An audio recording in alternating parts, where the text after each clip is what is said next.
News out of the State House today. Americans elect their state lawmakers to make laws, but no matter where you live, a lot of the state laws you live by aren't written by the people you elect or even their staff. Yeah, this is very interesting. What is cut and paste legislation? News 19's Becky Buds explains.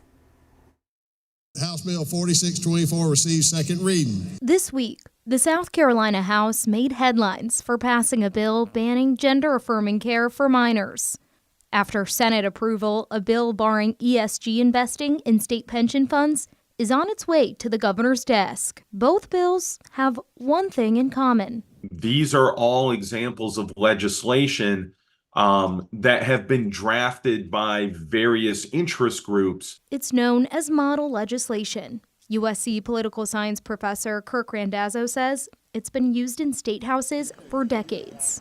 It's a way for a very, very small number of individuals to have an outsized influence on the policy in a particular state.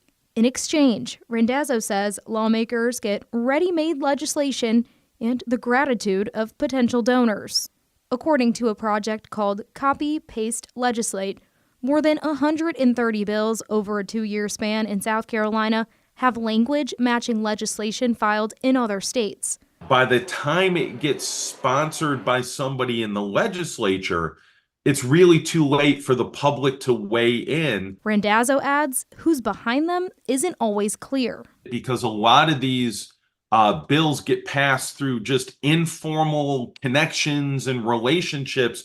It's not like there's a mass email that goes out from an organization to 50 different state legislatures. Representative R.J. May is the vice chairman of the South Carolina Freedom Caucus.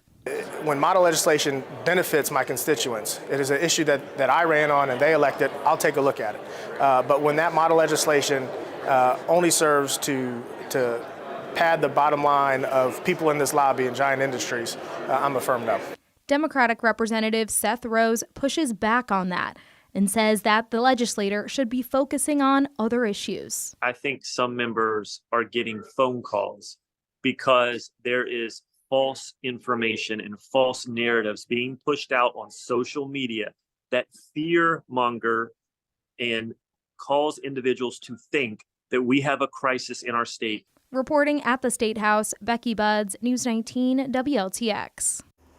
Examples of these special interest groups include groups like the American Legislative Exchange Council, Moms for Liberty, Do No Harm, or even groups like the American Heart Association.